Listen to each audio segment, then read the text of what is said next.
AICC अधिवेशन अहमदाबाद में न्याय पथ प्रस्ताव, न्याय पथ, संकल्प, समर्पण और संघर्ष प्रस्ताव अपनाया गया था।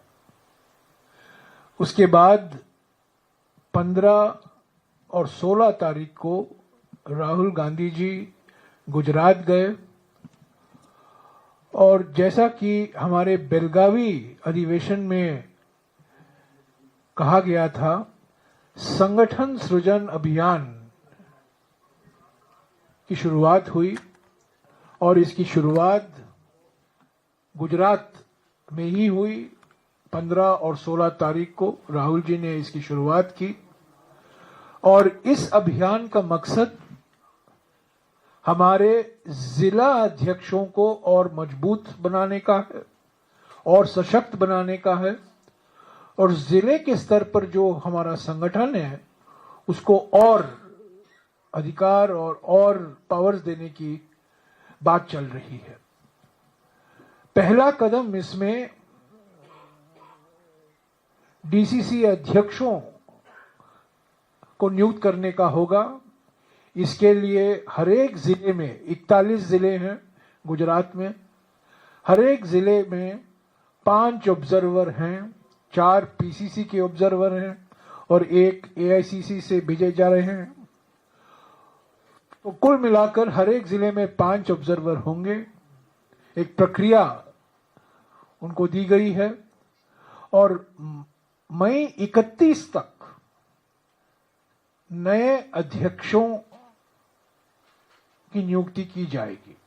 31 मई तक संगठन सृजन अभियान की शुरुआत गुजरात से और इसके बाद अलग अलग राज्यों में भी ये संगठन सृजन कार्यक्रम जो डीसीसी पर केंद्रित है उसकी शुरुआत होगी। तो इसको कर आज की बैठक हुई है। जो प्रस्ताव अपनाया गया था अहमदाबाद में, उस पर और अगले कदम क्या होने चाहिए, इस पर कई सुझाव आए और आज ये तय किया गया कि 25 तारीख से 30 तारीख तक, यानी कि अप्रैल 25 से लेकर अप्रैल 30 तक, इस बीच हर एक राज्य में संविधान बचाओ रैली का आयोजन हो। ये पीसीसी जिम्मेदारी है। 25 अप्रैल से लेकर 30 अप्रैल के बीच में संविधान बचाओ रैली और जो मुद्दे हमारे प्रस्ताव में थे, अहमदाबाद के प्रस्ताव में थे, खास तौर से सामाजिक न्याय को लेकर और आर्थिक न्याय को लेकर जो विस्तार से उस प्रस्ताव में जिक्र किया गया था और जो एआईसीसी अधिवेशन में अपनाया गया, उन मुद्दों को लेकर ये राज्य के स्तर पर ये विभिन्न रैलियां होंगी। मई 3 से मई 10 तक, इस बीच मई 3 और 10 मई के बीच में जिले के स्तर पर ऐसे ही संविधान बचाओ रैली किया जाएगा। उसके बाद 11 मई से लेकर 17 मई तक, इस बीच हर एक असेंबली कंस्टिट्यूएंसी में, हर एक असेंबली क्षेत्र में संविधान बचाओ रैली होगा और 20 तारीख मई से 30 तारीख मई तक घर घर संविधान बचाओ अभियान निकाला जाएगा।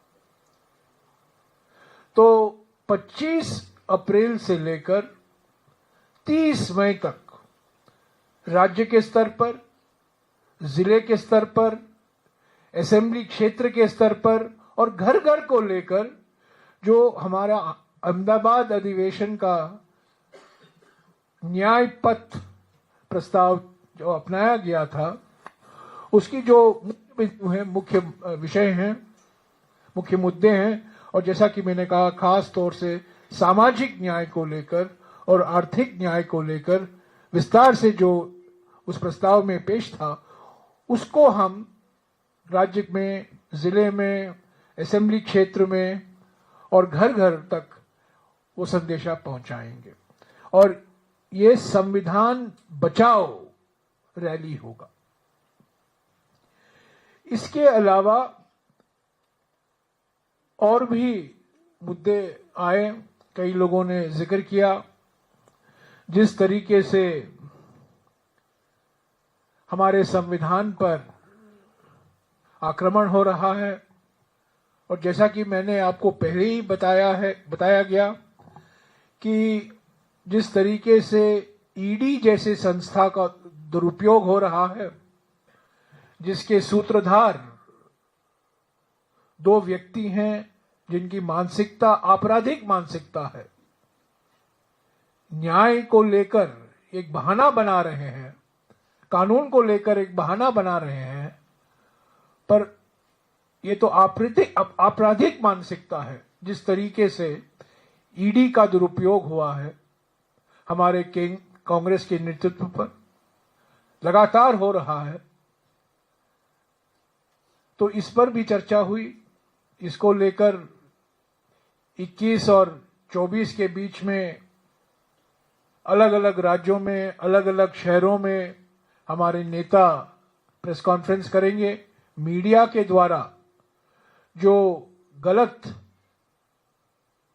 प्रचार हो रहा है, जो इल्जाम लगाए जा रहे हैं सोनिया गांधी जी के ऊपर और राहुल गांधी जी के ऊपर और यंग इंडियन को लेकर खास तौर से, जो बिल्कुल गलत, बिल्कुल झूठ, बिल्कुल बेबुनियादी बातें कही जा रही है बीजेपी की ओर से, उसका हम पूरा खंडन करते आ रहे हैं और करते भी रहेंगे।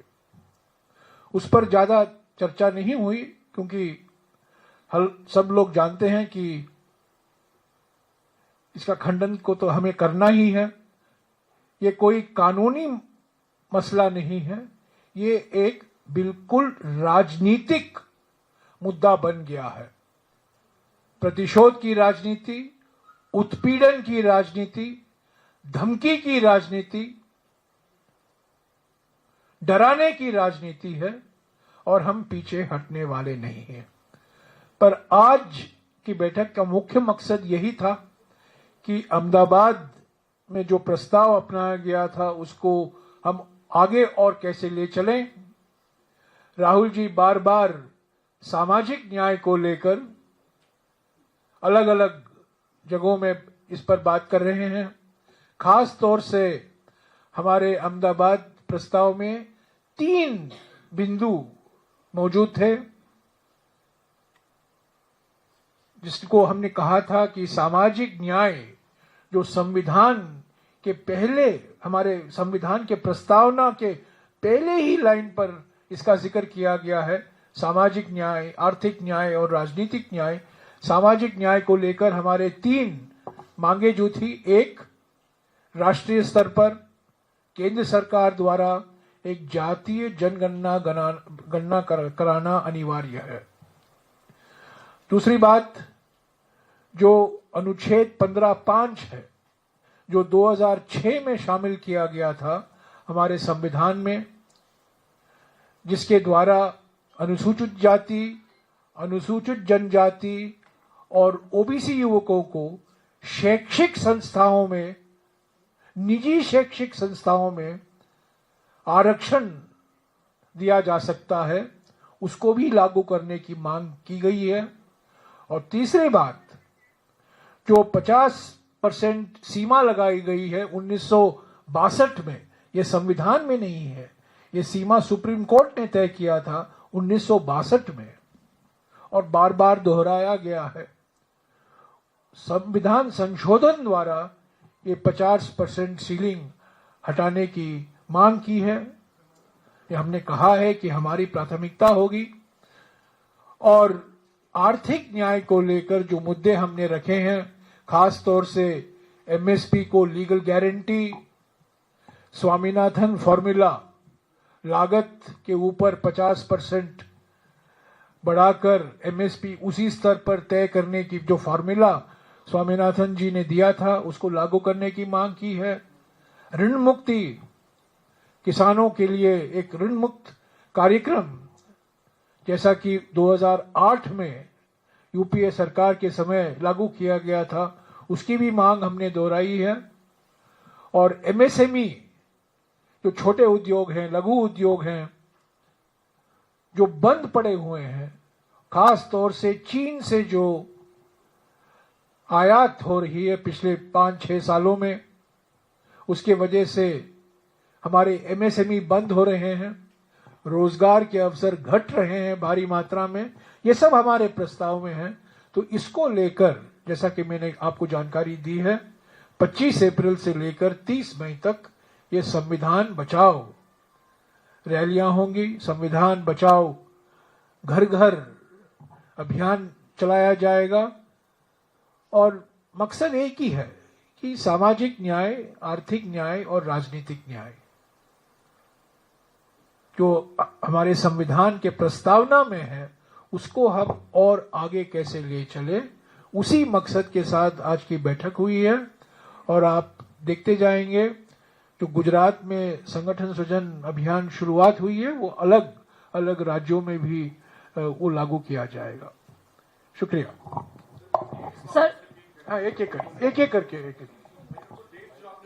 हाँ, मैं 25 अप्रैल से लेकर 30 अप्रैल तक राज्यों में, अलग अलग राज्यों में संविधान बचाओ रैली। मई 3 से लेकर मई 10 के बीच में जिले के स्तर पर ऐसी रैली हो। 11 मई से लेकर 17 मई के बीच में हर एक असेंबली क्षेत्र में, करीब 4,500 असेंबली क्षेत्र हैं, तो असेंबली क्षेत्र में संविधान बचाओ रैलियां होंगी। और 20 मई से 30 मई तक इस बीच घर घर अभियान, संविधान बचाओ अभियान निकाला जाएगा। प्रेस कॉन्फ्रेंस तो सोमवार से शुरुआत होगी। प्रेस कॉन्फ्रेंस तो ये प्रेस कॉन्फ्रेंस जो 21, 22, 23 है वो सिर्फ ईडी के मुद्दे पर है।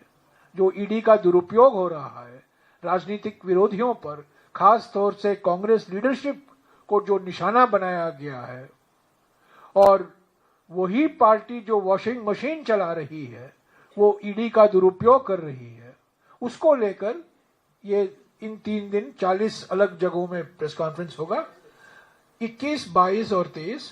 पर मुख्य तौर से आज की बैठक में जो बात हुई इस संविधान बचाओ रैली को लेकर, और संविधान बचाओ रैली में आर्थिक मुद्दे शामिल होंगे, सामाजिक मुद्दे शामिल होंगे और राजनीतिक मुद्दे भी शामिल होंगे। नीरज सर, आपने संविधान बचाओ रैली का मकसद है कि संविधान से जुड़े जितने संस्थान देश में उनको सुरक्षित रखा जाए, उनकी स्वतंत्रता को बनाए रखा जाए, और दूसरा ईडी के दुरुपयोग का भी आरोप लगा रहे हैं। एक सवाल है, बीजेपी के सांसद दुबे, उन्होंने कहा कि देश में धार्मिक युद्ध भड़काने के लिए सुप्रीम कोर्ट जिम्मेदार। सुप्रीम कोर्ट एक महत्वपूर्ण अंग है संविधान का, इस पर आपका क्या जवाब है? नहीं, देखिए, ये जो ईडी की कार्रवाई हुई है उसका मकसद यही है कि जनता के जो मुद्दे हैं, जो आर्थिक चुनौतियां हैं, जो सामाजिक मुद्दे हैं, उससे ध्यान हटाना चाहते हैं, सांप्रदायिक ध्रुवीकरण कराना चाहते हैं, और जो असली मुद्दे हैं, महंगाई, बेरोजगारी, आर्थिक विषमताएं, उस पर कोई चर्चा नहीं चाहते, उस पर कोई बहस नहीं चाहते, उससे ध्यान हटाना चाहते हैं।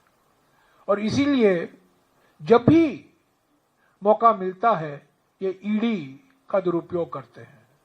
सारे राजनीतिक विरोधियों पर इसका दुरुपयोग किया है, और खास तौर से जब भोकलाए जाते हैं तब कांग्रेस नेतृत्व को निशाना बनाया जाता है। ये बिल्कुल राजनीतिक षड्यंत्र है, इसमें कोई कानूनी मसला नहीं है, कानून का कोई उल्लंघन नहीं हुआ है, कोई कानून का, कोई अधिनियम का उल्लंघन नहीं हुआ है।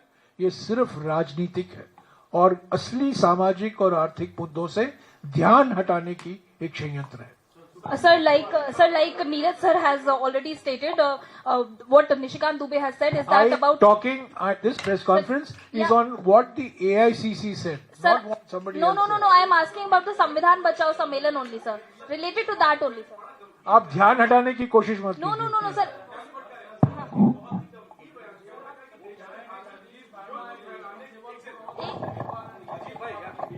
अजीत जी बोल रहा हूं सर, आप सुन लीजिए, जयराम जी स्टेटमेंट सुन लीजिए।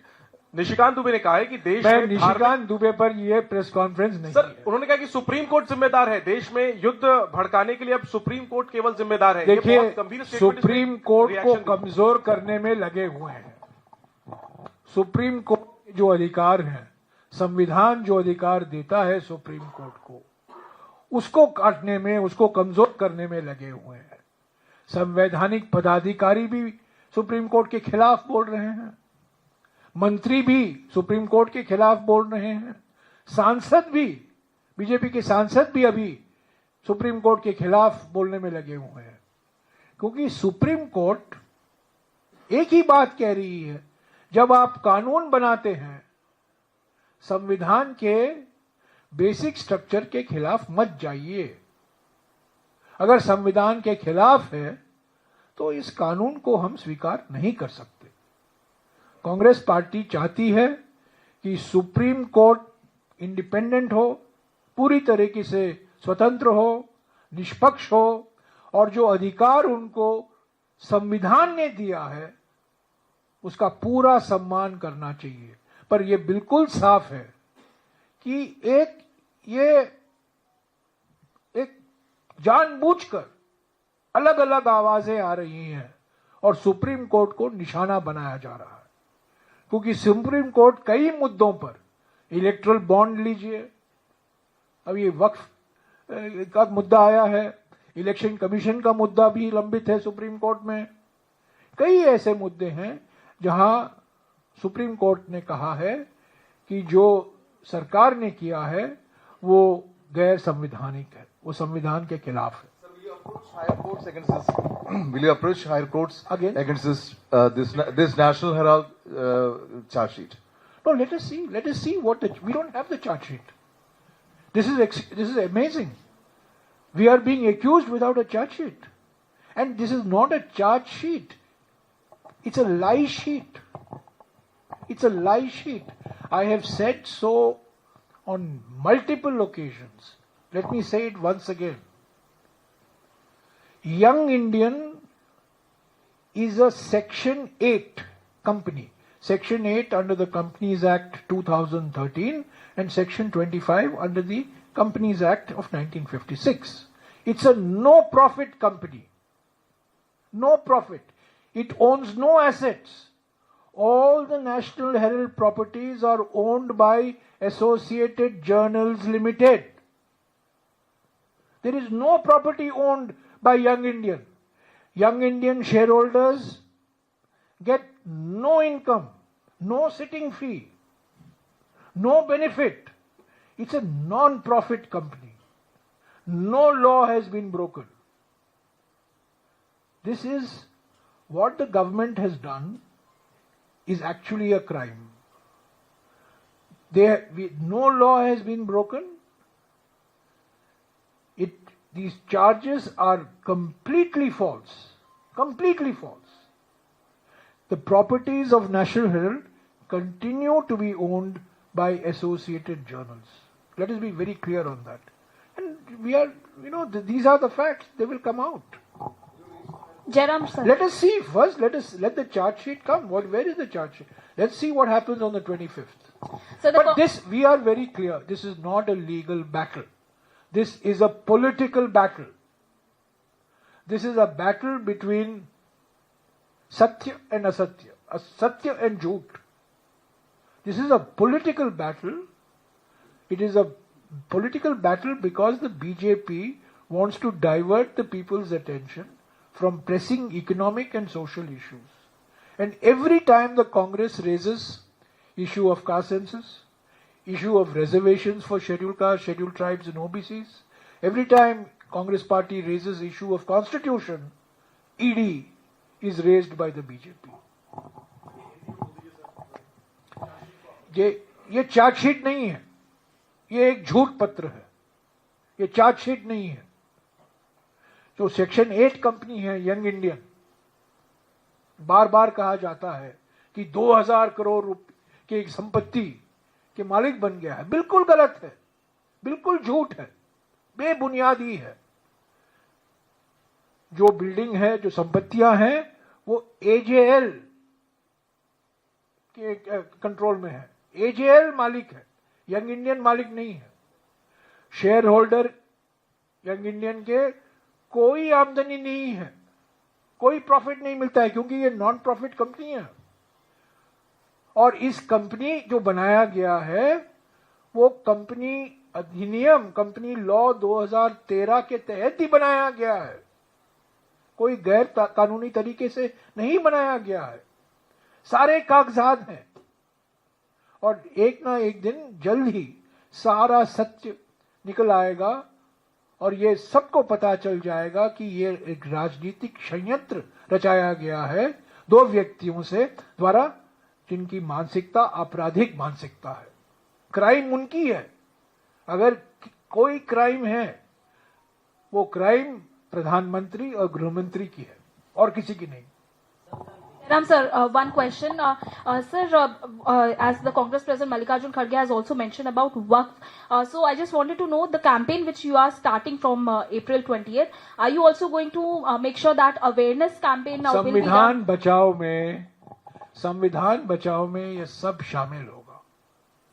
और वक्फ सुप्रीम कोर्ट ने तो अंतरिम निर्णय दे दिया है। अंतरिम निर्णय के अनुसार क्या है कि जो पार्लियामेंट में पारित हुआ वो संविधान के बेसिक स्ट्रक्चर के खिलाफ गया ना, मूल ढांचे के खिलाफ गया है। तो ये वक्फ भी होगा। कई मुद्दे हैं, जाति जनगणना है, अनुच्छेद 15(5) है, 50% सीमा है, एमएसएमई है, महंगाई है, आर्थिक विषमताएं हैं, तो अलग अलग मुद्दे हैं। जिस तरीके से जो संवैधानिक अधिकार है, संवैधानिक हक है हमारे अल्पसंख्यकों के लिए, उसका उल्लंघन हो रहा है, वो भी शामिल होगा। संविधान बचाओ और संविधान के 3 स्तंभ हैं, सामाजिक न्याय, राजनीतिक न्याय और आर्थिक न्याय, और तीनों को लेकर संविधान बचाओ रैलियां और अभियान चलाया जाएगा। One more question regarding the organization. Okay. Sir, सबको एक एक करके I'll come back to you. Sir, national Herald मामले पर सर कल एक minute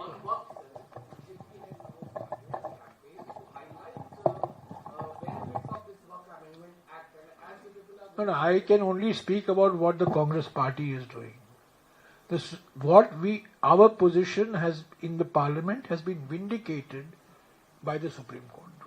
In the interim order of the Supreme Court, I should add, our position has been vindicated. जो हमने कहा था वही सुप्रीम कोर्ट से निकल कर आया है अंतरिम ऑर्डर में, अंतरिम निर्णय में। तो बीजेपी क्या करती है वो अलग बात, और सारे अल्पसंख्यक समुदायों को निशाना बनाया जाएगा। अभी तो वक्फ की बात कर रहे हैं, अगले दिन केरल में जो ईसाई संस्थाएं हैं उनको निशाना बनाने की बात की गई थी इन Kerala. For your benefit, I will speak in English. That, after the Waqf, there was an article in the Organizer, which is an official mouthpiece of the RSS, that now the churches should be made the target. तो ये सब देखिए, ये एक रणनीति है उनकी, अल्पसंख्यकों के बीच में ही अंदर ही तनाव पैदा करे। सर कल नेशनल हेराल्ड मामले पर सर कल बीजेपी ने एक प्रेस कॉन्फ्रेंस किया था अनुराग ठाकुर ने, उन्होंने कहा कि क्या नेशनल हेराल्ड मामले में फास्ट ट्रैक इसको करने के लिए, मुकदमे को करने के लिए आज मैं एआईसीसी के पदाधिकारियों के बैठक में क्या बात हुई उस पर मैं चर्चा कर रहा हूं, उसकी जानकारी दे रहा हूं। फलाना मंत्री, फलाना सांसद जो पब्लिसिटी चाहते हैं, हेडलाइन में आना चाहते हैं, क्या कहा, मैं उस पर कोई टिप्पणी नहीं करूंगा। जयराम जी, आप लोगों ने आज बैठक की और 25 अप्रैल को नेशनल हेराल्ड मामले में सुनवाई है। चार्जशीट के मद्देनजर कोर्ट संज्ञान लेगा। मेरा सवाल आपसे ये है कि सोनिया गांधी को बनाया गया है, क्या उस दिन सोनिया जी, राहुल जी भी जाएंगे कोर्ट? जाने का कोई कार्यक्रम है क्या? कोई प्रदर्शन का भी कार्यक्रम है 25 तारीख मैंने को? अभी 25 तारीख को आपको मैंने कहा है 25 अप्रैल से लेकर 30 अप्रैल के बीच में संविधान रैलियां होंगी हर एक राज्य में, और आप वही सवाल मुझे पूछ रहे हो। 25 अप्रैल से लेकर 30 अप्रैल के बीच में हर एक राज्य में संविधान रैलियां होंगी। आपका हम सारे नेता उसमें शामिल होंगे, सभी नेता, मैं भी जाऊंगा, सब लोग जाएंगे। सर क्या सवाल पूछते हो यार आप भी। सर, गुजरात में आपने कहा कि नई प्रक्रिया के तहत जिलाध्यक्षों पे बात हुई, हाँ। और अगले कदम पे भी चर्चा हुई कि आगे क्या करेंगे। तो हमें ये बताएं कि क्या कांग्रेस पार्टी जिला अध्यक्षों के अधिकार को बढ़ोतरी करने जा रही है? मैं सीधा पूछ रहा हूँ, क्या टिकट बंटवारे में जो स्टेट में कमेटी होती है उम्मीदवारों के चयन में, उसमें डीसीसी के अध्यक्ष होंगे, और यहाँ नेशनल स्क्रीनिंग कमेटी जो बनती है किसी राज्य के टिकट बंटवारे के लिए, क्या उसमें वो बतौर सदस्य होंगे? संगठन सृजन अभियान का मकसद है डीसीसी अध्यक्षों को और कैसे सशक्त बनाया जाए। टिकट के बंटवारे में, फंड रेजिंग में, अलग अलग जो संगठन के कार्यक्रम हैं। राहुल जी चाहते हैं, खड़गे जी चाहते हैं कि कांग्रेस पार्टी में विकेंद्रीकरण हो, और विकेंद्रीकरण का माने ये है कि जो जिले के स्तर पर हमारे पदाधिकारी हैं, जो ब्लॉक के स्तर पर हमारे पदाधिकारी हैं, उनको और अधिकार दिए जाए, उनको और सशक्त बनाया जाए। तो ये शुरुआत है, ये पहली बार शुरुआत है। पिछले महीने आप जानते हैं 30 मार्च को, 3 अप्रैल को और 4 अप्रैल को हमारे देश के मौजूदा 750 जो डीसीसी अध्यक्ष हैं, इसी इंदिरा गांधी भवन में बैठक हुई। राहुल जी शामिल थे, खड़गे जी शामिल थे, सब लोग उसमें थे।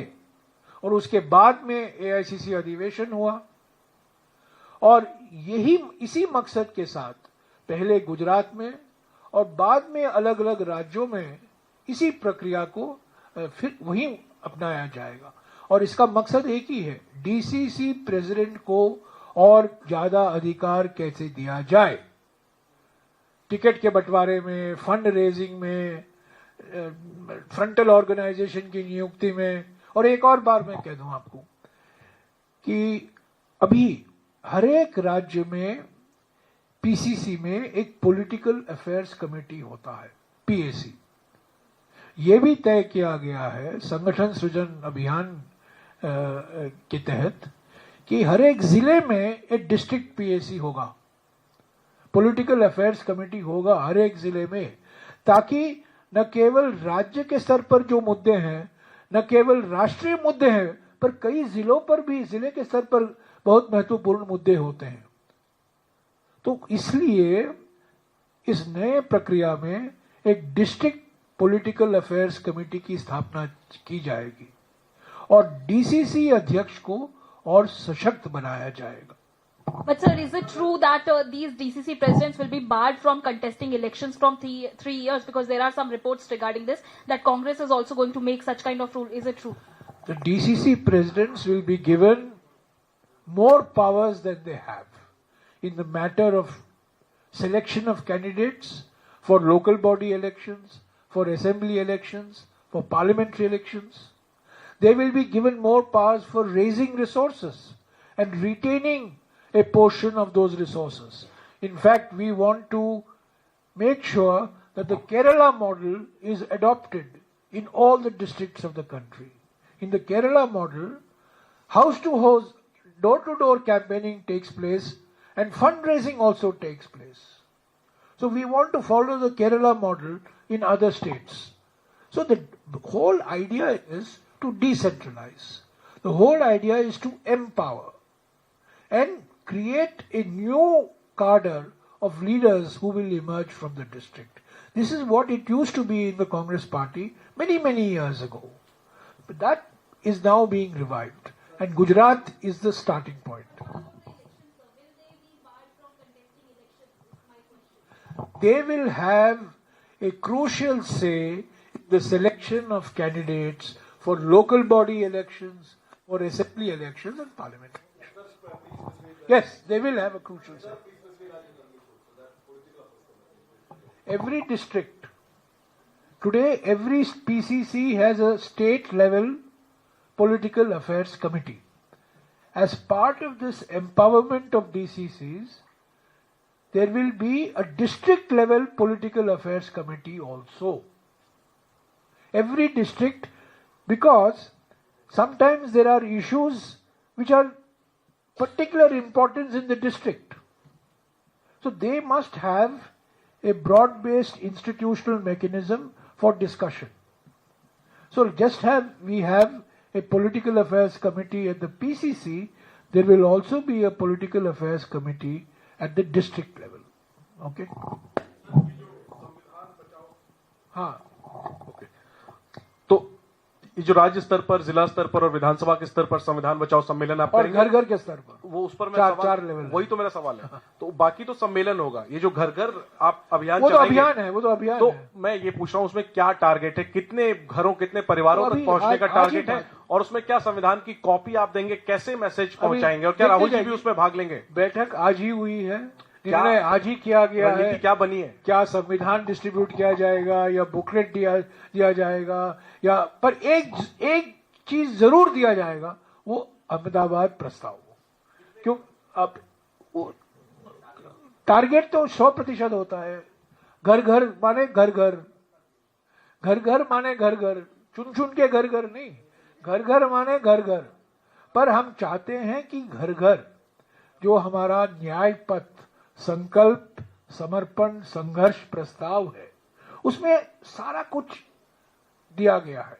सामाजिक न्याय को लेकर, राजनीतिक न्याय को लेकर, आर्थिक न्याय को लेकर। और हमारा प्रयास होगा कि देखिए, भारत जोड़ो यात्रा के समय, मुझे याद है भारत जोड़ो यात्रा के समय, खास तौर से भारत जोड़ो यात्रा, भारत जोड़ो न्याय यात्रा के संदर्भ में भी हमने प्रयास किया था, पर खास तौर से भारत जोड़ो यात्रा के समय जहां जहां यात्रा निकाला जा रहा था, गुजर रही थी, वहां हमने पूरा प्रयास किया कि डोर डोर भारत जोड़ो यात्रा हम क्यों निकलवा रहे हैं, क्या मुद्दे हैं।